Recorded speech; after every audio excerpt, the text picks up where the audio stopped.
Maaari niyo po bang i-confirm na yung SALN po ng ating Vice President noong taong 2007, habang siya po ay Vice Mayor ng Davao, ay may declared net worth na 7.250 million 497.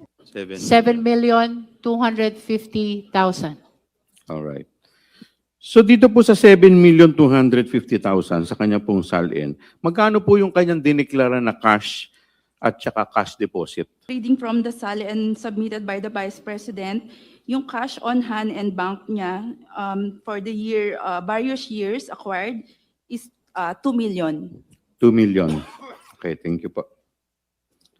Doon po sa kanyang 2008, sabi po niya, ang declared net worth po ng ating Vice President at that time, Vice Mayor po siya, noong 2008, is 18.493,616.65. Tama po ba to? Do you confirm this?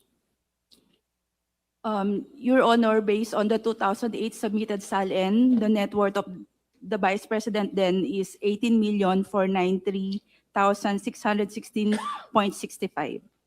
Okay.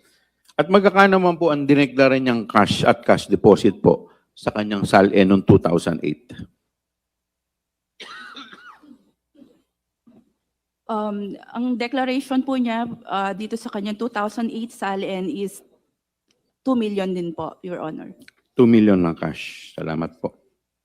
Punta po tayo sa kanyang SALN noong 2009 habang siya po ay Vice Mayor ng Davao. May declared net worth po siya na 18,821,264.65. Tama po ba?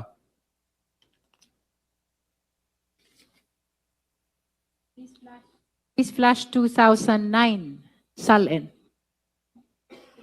Your Honor, again, reading from the 2009 submitted SALN of the Vice President, ang kanyang net worth then is 18,281,264.65. Ano po? 18 million 281,264.65. at 281, sorry. Okay. At magkano naman po ang kanyang dineclare na cash at cash deposit po dito? Based on the submission of the Vice President, the cash on hand bank was 2,800,000 po. 2,800,000. Maraming salamat po. Dumako naman po tayo sa 2010 na SALN ng ating Vice President habang siya po ay Vice Mayor ng Davao. Meron po ditong nakadeclared na net worth na 16,242,886.65. Kinukumpirma po ba ninyo to? Your Honor, again, based on the submission of the 2010 SALN by the Vice President, her net worth then was 16,242,886.65. Maraming salamat po. At magkakano naman po yung halaga na idineklara niya na cash at cash deposit po sa kanyang SALN noong 2010 SALN? Based on her submission, the cash on hand bank during the time was 3,661,622. Alright, maraming salamat po. Dumako naman po tayo sa 2011 na SALN po ng ating Vice President habang siya po ay Vice Mayor ng Davao. May declared net worth po siya na 14,271,148.45. Kinukumpirma po ba ninyo to?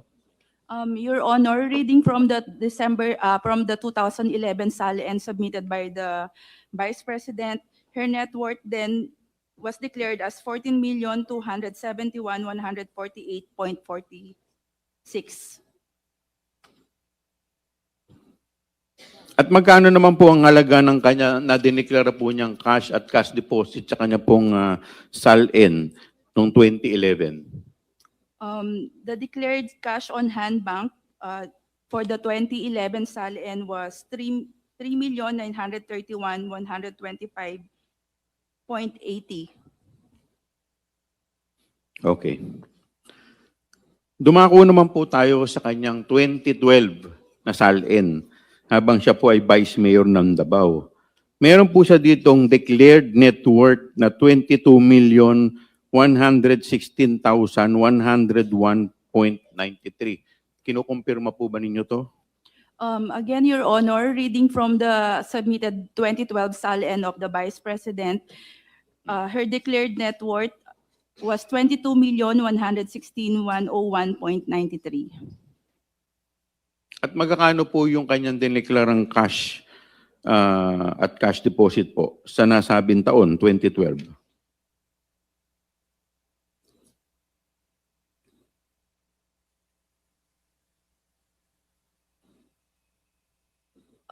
Your Honor, yung declared cash on hand bank niya for the 2012 SALN was 4,320,532. Okay, maraming salamat po. Pumunta naman po tayo sa kanyang 2016 SALN habang siya po ay alkalde po ng Davao. Dito po meron po siyang declared net worth nilang mag-asawa, no? 34,895,997. Ito po ba'y kinukumpirma ninyo? Again, Your Honor, reading from the submitted SALN, 2016 SALN by the Vice President, ang nakalagay po dito na net worth niya is 34,895,997. Maraming salamat po. At magkakano naman po yung kanyang dineklara na cash at cash deposit sa kanyang 2016 SALN? Dito po sa kanyang 2016 SALN, ang nakalagay po na cash on hand bank, 3,750,760. Maraming salamat po. Dumako naman po tayo sa kanyang 2017 SALN. Habang siya po ay alkalde ng Davao City, sabi po sa kanyang SALN, siya po ay nagdeklara ng 44,828,759. Kinukumpirma po ba ninyo to? Your Honor, reading from the submitted 2017 SALN of the Vice President, her net worth then was 44,828,759. Maraming salamat po. At magkakano naman po yung kanyang declared cash at cash deposit noong taong 2017? Based on her submission, Your Honor, the cash on hand and bank was declared to be 6,368,596. Maraming salamat po. Dumako naman po tayo sa kanyang 2018 SALN habang siya po ay alkalde po ng Davao City. Tama po ba na ang declared net worth po nilang mag-asawa ay 49,699,728? Kino-confirm po ba ninyo to? Your Honor, again, I'm reading from the 2018 submission, SALN submission of the Vice President. Ang kanya pong declared net worth then was 49,699,728. At magkakano man po dyan yung kanyang declared na cash at cash deposit noong taong 2018? Based on her submission, Your Honor, ang declared cash po niya was 3,795,000. All right. Dumako naman po tayo sa kanyang 2019 SALN habang siya po ay alkalde po ng Davao City. Ang kanya pong declared net worth nilang mag-asawa ay 55,613,051. Tama po ba to? Do you confirm this? Your Honor, I'm reading the 2019 SALN submitted by the Vice President, and it is stated here that her net worth for then was 55,613,051 po. At magkakano naman po yung kanyang cash at cash deposit noong taong 2019?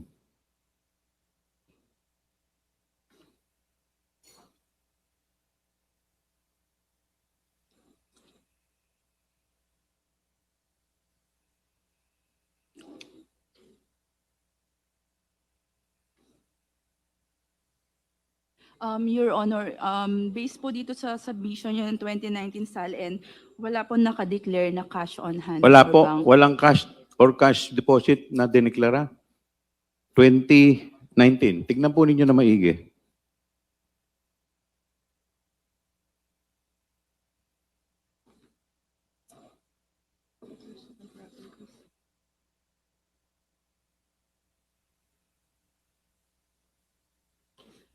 Your Honor, after checking it again, wala po nakalagay na Alright. cash on hand. Wala pong cash Or on bank. hand.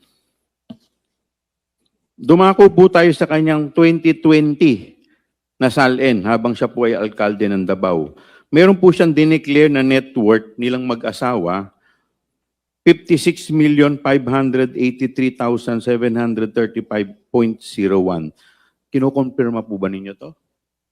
Your Honor, again, reading from the submitted 2020 SALN of the Vice President, ang declared net worth po niyan at the time was 56,583,735.1. At magkakano naman po yung kanyang cash at cash deposit noong taong 2020?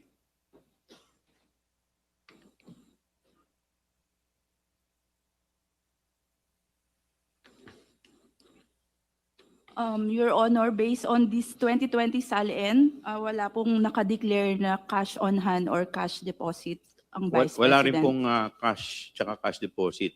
Yes, Your Honor. Okay. Paki-double check po ninyo.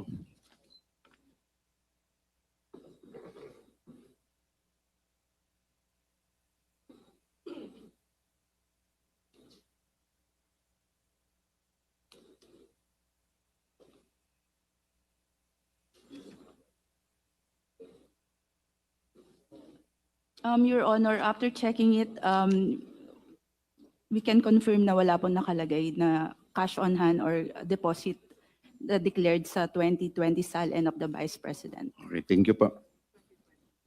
Punta po tayo sa kanyang 2021 na SALN habang siya po ay alkalde ng Davao. Ang kanya pong declared net worth nilang mag-asawa po dito ay 65,308,841. Tama po ba? Kinukumpirma po ba ninyo to? Your Honor, again, I'm reading the 2021 SALN submitted by the Vice President at ang declared net worth po niya was 65,308,841. At magkakano naman po yung kanyang declared na cash at cash deposit sa kanyang SALN noong 2021?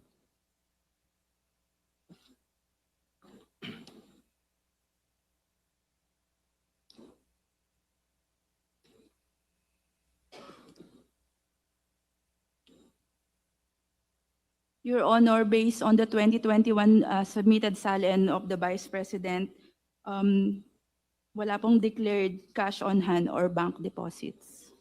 So 3 taon na po na wala siyang declared, 19, 20, 21. Tama po ba? Based on the submitted SALN, Your Honor. Okay, thank you. Dumako naman po tayo sa kanyang 2022 na SALN habang siya po ay Vice President.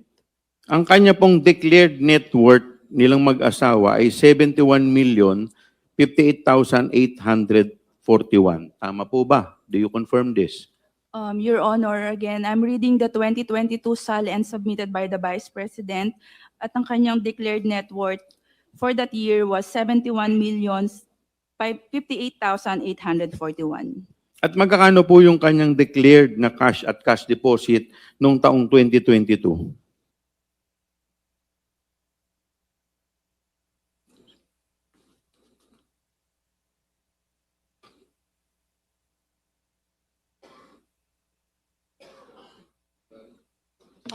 Your Honor, based on the 2022 SALN submitted by the Vice President, wala po nakadeclare na na cash on hand or bank deposits. Pakisiguraduhin po ninyo, baka namamalikmata lang po kayo.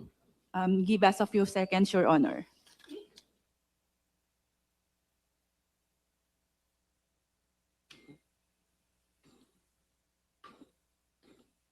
Na ba?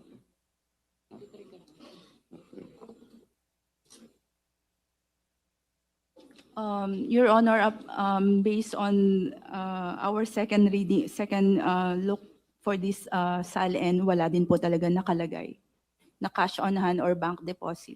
Okay, so pupunta po tayo sa 2023. Dito po, meron pong sa kanyang SALN, meron po siyang declared net worth nilang mag-asawa, no? 77,508,841. Do you confirm this? Your Honor, based on the submitted 2023 SALN of the Vice President, ang nakalagay po na net worth niya for that year was 77,508,841. At magkakano naman po yung kanyang declared na cash at cash deposit noong taong 2023?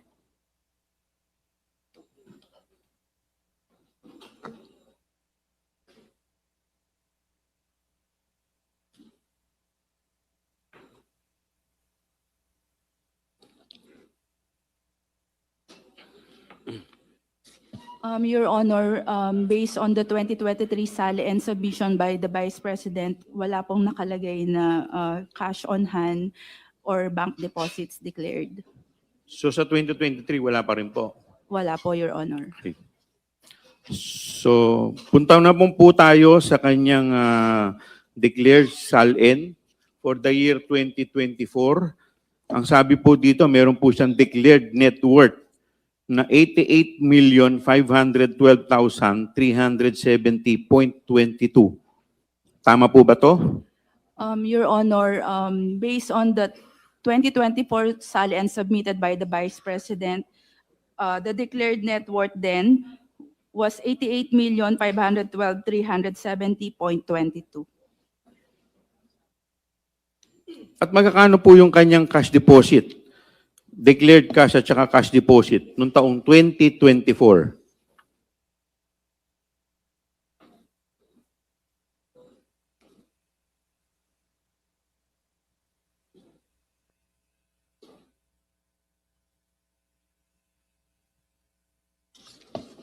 Your Honor, reading from the 2024 SALN of the Vice President, wala pong nakadeclared na cash on hand or bank deposit for that year.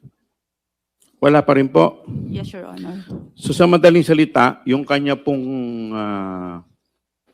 cash na dineclare was only from 2007 up to 2018. Tama po ba?